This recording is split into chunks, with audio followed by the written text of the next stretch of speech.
Two cars, both advanced for their time. Both were a gamble intended for new markets from well-established independent manufacturers. But each car led to the downfall of its parent company. Jowett's Javelin and the Roots Group's Imp.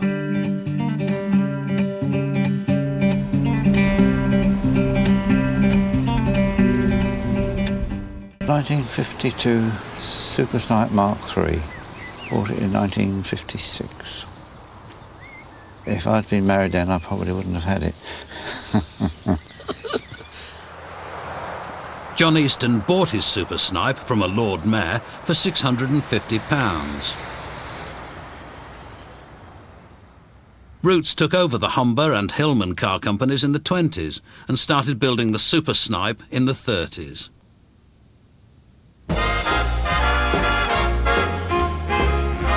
They weren't in the same class as a Rolls, more your politicians or film stars car. And John, a cinema projectionist, saw these stars every day on the big screen. His leading lady was his very own Super Snipe. The car was his whole life, his pride and joy. It was quite a standard joke, really, that he'd part with me long before he'd part with the car. John used the car as the family runaround. The difference was this car could carry more than one family. Oh, I suppose we must have had 8 or 9 in it when we used to go and visit my sister in Romford. Mother, Grandma, me, you, children. Barbara, sometimes we had Ian, Barbara's children. And with so many in the car, it left little room for the pram. John much preferred to take all the wheels off of the pram and put it all back together again when we arrived anywhere, rather than get rid of this car and have a sensible car. Well, I thought we wouldn't have a pram forever, would we? But once the car had gone, it had gone.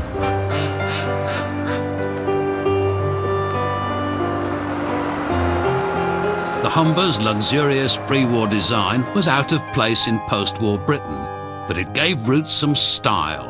I'll open the bonnet.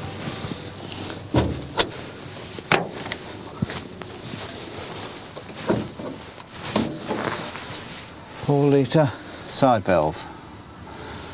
Nice plodder.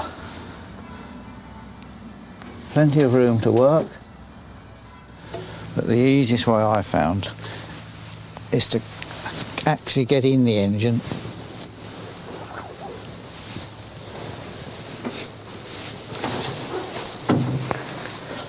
and then you can work on the rear, which is very handy when it's raining.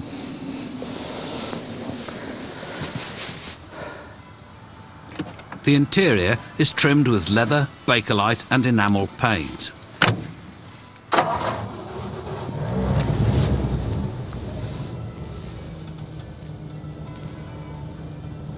That slight noise there is the heater. Let me turn that off. The blower. It's very quiet clock, you can't hear it ticking. The wipers, you can either have one or two. But sitting here, you don't really need that one. Beautiful. Real wood, not plastic. Today, they couldn't afford to build it like this, with all nuts and bolts. I think it's remarkable, really. No cigarette lighters. Cigar lighters in Humbers.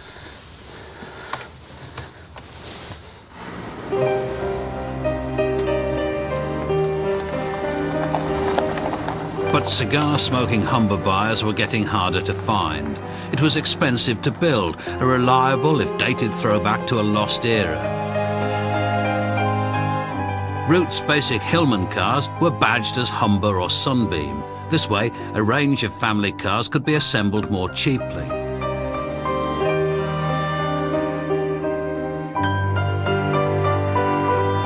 But for many, the spirit of Roots' flagship marque had been lost. Humber Sceptre, it's a nice Hillman, but it's still got the Humber name on it.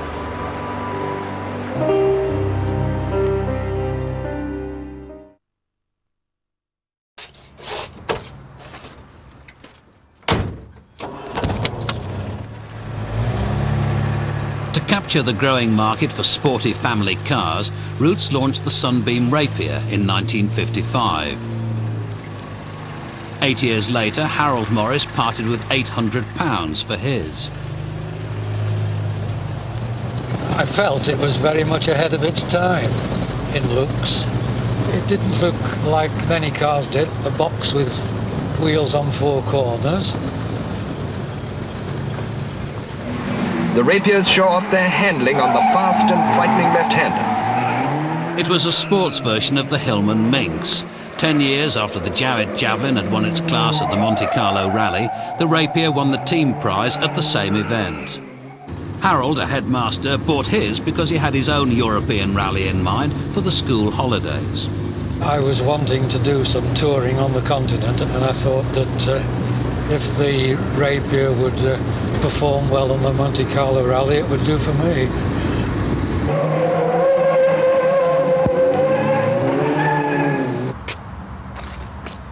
It's quite a normal four-cylinder engine, 1592cc. It's got twin Stromberg carbs, which give it quite good acceleration and speed.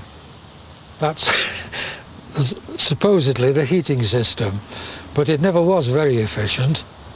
It was quite a cold car in the winter. I like these two side grills. They were, of course, ventilators, and it's possible to shut them from the inside if necessary. Another feature I liked about it was the fact that both windows wind down and give it a, well, I think, a very sporting look. And it's ideal, that is, for touring in warm weather. Another attractive feature, I think, is the walnut dashboard.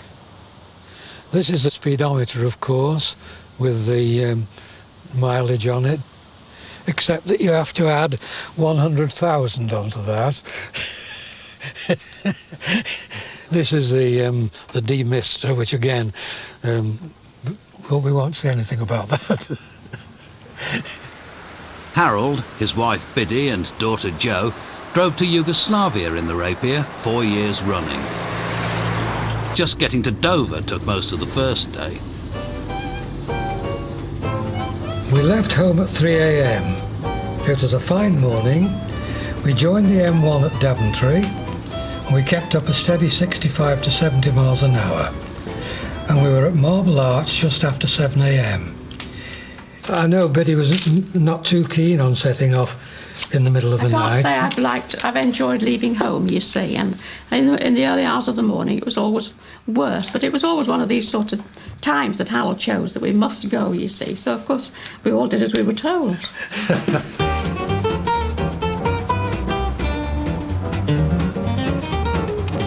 Traffic was heavy, and it really is worthwhile leaving home a couple of hours earlier. I knew where I wanted to get to that day, and that was it. He was anxious, really, to get there. But I didn't want to spend more than 3 days getting there, you see.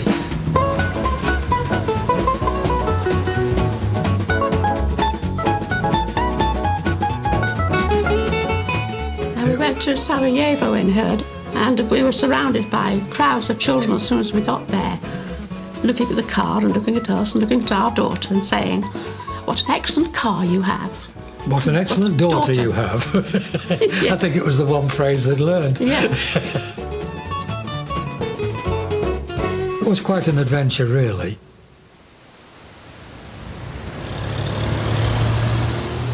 Although the Minx line was popular, Rootes only had 10% of the market. They wanted more, and so built a bigger family car, the Super Minx. For Dave Stanton, it was the start of an ongoing love affair.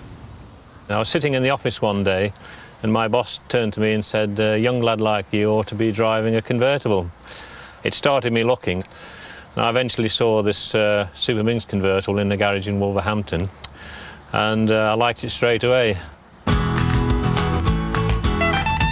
We used to go abroad in it. We went to Spain 3 times, touring with the hood down. We had some good times in it, Yeah. yes. It was brilliant, really. We courted for 3 years, didn't we? We did, yes. Three and a half years. Yeah, yes. I think the first 2 or 3 continental holidays were during our courting years.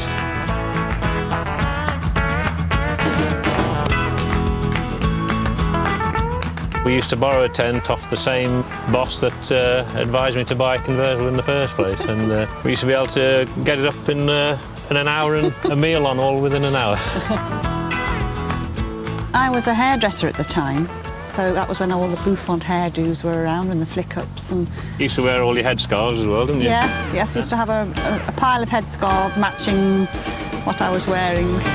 This is one of them, and just got to imagine the pin curls and the flick-ups all around the edge, but that's it, and then we were away then.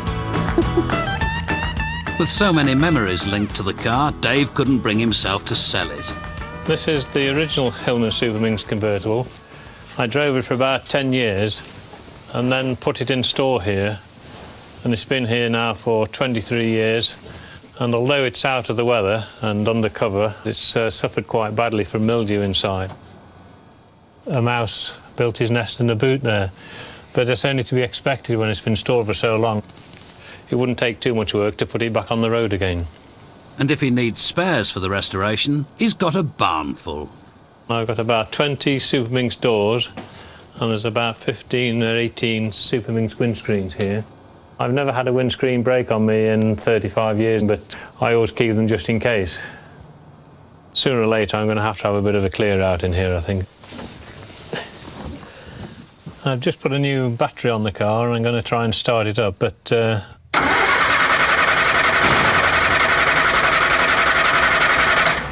no, I don't think we're going to get any luck. I'll give it another try.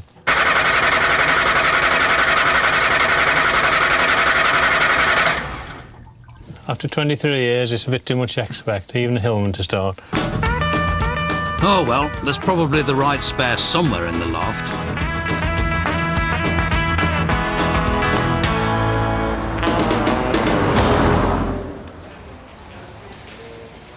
But routes were dependent on the badge-engineered Hillmans and the ageing Super Snipe range that had been first thought of in the 30s. Like Jowett, they tried something new. Tim Fry and his colleague thought they had the answer. We thought we could design exactly the car everybody wanted, and we went to see the director of engineering. He said, all right, get on with it then.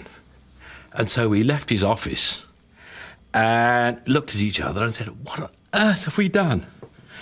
But we said we'd do it, and we're British, so we'll have to do it. Like the Javelin, this car was radical for its day. It had an aluminium engine in the rear and independent suspension. It was built in a brand new factory, not in Coventry, but on Clydeside in Scotland. The economies of this move proved hard to justify, with parts shipped north from the Midlands and the finished car, the Hillman Imp, shipped south again.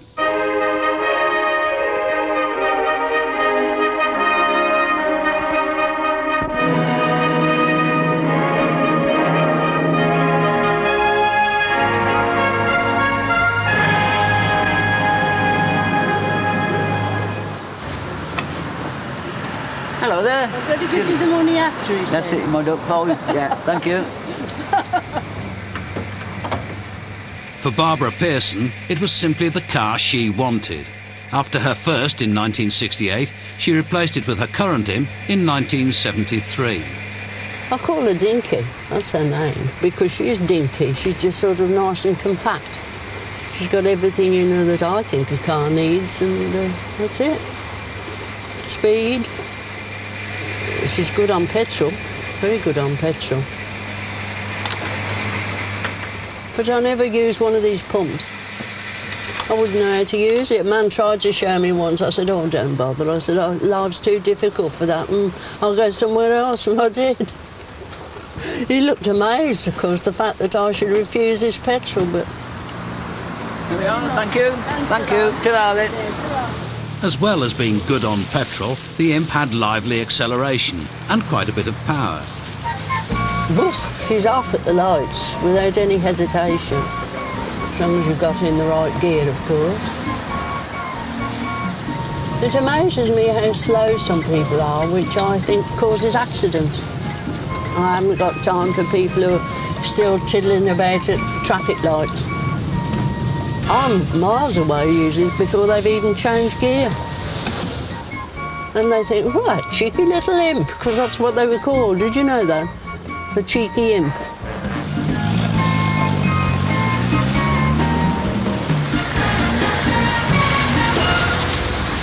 Being built on Clydeside, the cheeky imp was isolated from the rest of the route's factories in Coventry. Despite a pioneering design, imp production remained difficult and expensive. Just as Jowett's decision to build in Bradford destroyed the Javelin, so Rootes' move to Scotland sealed the fate of their imp, and eventually of the whole company. I think it's a shame they ever stopped making them. I really am. But they did, and that's it.